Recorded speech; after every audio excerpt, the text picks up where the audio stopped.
दिल्ली के जंतर मंतर पर NEET paper leak को लेकर जो आंदोलन चला, उसने केंद्रीय शिक्षा मंत्री का इस्तीफा ले लिया। कुछ हफ्तों के बाद रांची में जेपीएससी और जेएसएससी भर्ती परीक्षाओं को लेकर इन छात्रों का आंदोलन शुरू हुआ। दोनों जगह युवा सड़कों पर थे, दोनों जगह परीक्षा व्यवस्था पर ही सवाल है, लेकिन तरीका, भाषा और रणनीति अलग थी। और आज हम इसी को आपके लिए डिकोड करेंगे कि जंतर मंतर और रांची में क्या फर्क था। जंतर मंतर का आंदोलन सोशल मीडिया से पैदा हुआ था। सोशल मीडिया पर ही इस आंदोलन की शुरुआत हुई और सोशल मीडिया पर ही यह आंदोलन वायरल हुआ।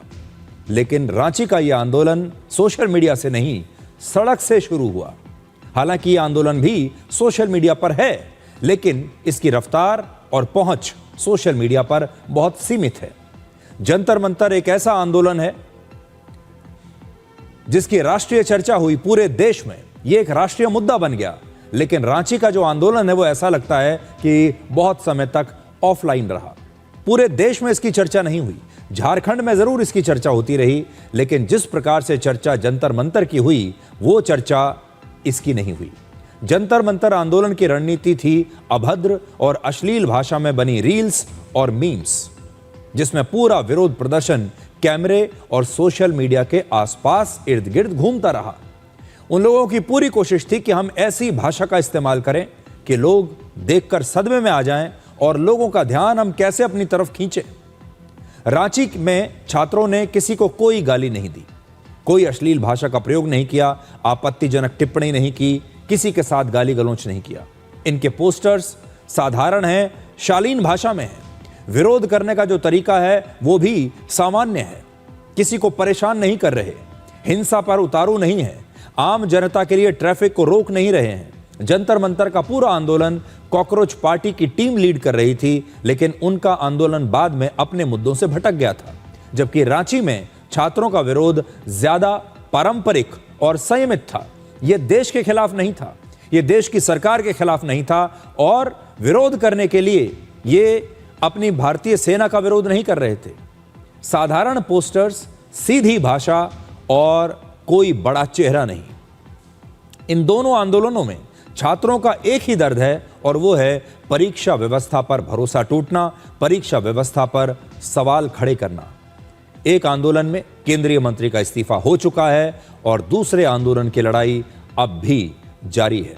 लेकिन आज बड़ी बात यह है कि दोनों आंदोलन कितने अलग अलग हैं, और दोनों ही जेन ज़ी के आंदोलन आप कह सकते हैं। हालांकि रांची का जो आंदोलन है, इसमें जो छात्रों की उम्र है वो कुछ वर्ष ज्यादा होगी, क्योंकि ये छात्र वो हैं जो नौकरी की परीक्षा दे रहे हैं, और इनका जो आंदोलन हो रहा है वो नौकरी की परीक्षा में गड़बड़ी को लेकर हो रहा है।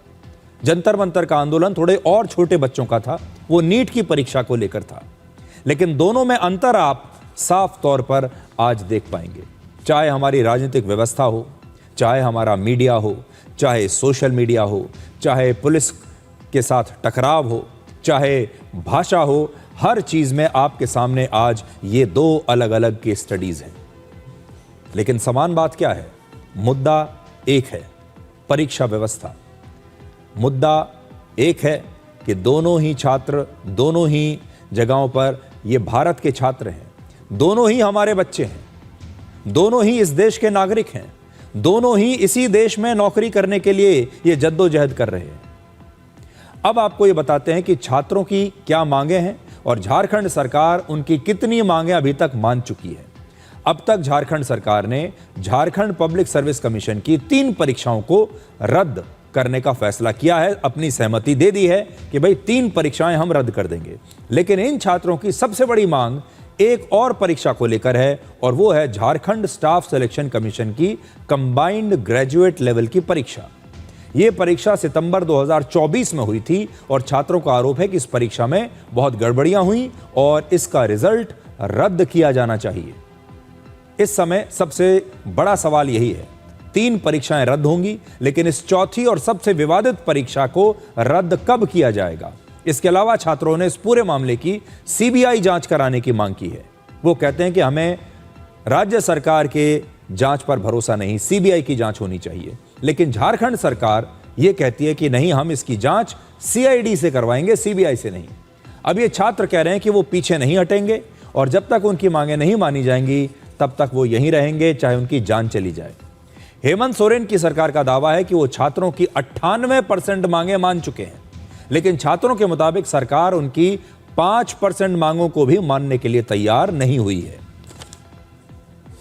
डंडा खाएंगे, मर जाएंगे, अपना हक और अधिकार के लिए लड़ेंगे। आज मेरा फास्टिंग है, आज मेरा सोमवार को फास्टिंग होता है। हम उनके प्यासे बैठे हुए हैं। इस पुलिस को जेपीएससी के जो शिक्षक को सपोर्ट कर रहे हैं, लेकिन ये पुलिस बहुत ब्रूटली उनके पैरों में जो है चोट आई है। इसी जगह पर जो है ये छात्र नहीं सर, जान चल रही है सर, नहीं चाहिए सर, आप मारिए, आप डंडा मारिए सर, मारिए, मारिए, मुआइए हमको, ऐसे मुआइए हमको, मारिए। ये सरकार की तरफ से नहीं सहेंगे, हमारा हक गया है, हमारा अधिकार गया है। लोग सोच रहे थे कि सरकार हमारी मांगों को पूरा कर लेंगे। हम लोग 2 बार जो है अपना डेलीगेशन टीम भेज चुके थे, तो हम लोग को लगा था कि मांग हम लोग का पूरा हो जाएगा, लेकिन सरकार 5% भी हम लोग की मांग को पूरा करने के लिए तैयार नहीं है। खाली बोल रहा है जो जेपीएससी है, 14 जेपीएससी, उसको रद्द करेंगे और 1-2 एग्जाम रद्द करने के लिए तैयार है। बाकी हम लोग को जो मांग है, जो फिक्स मांग है, उसको नहीं मान रहा है।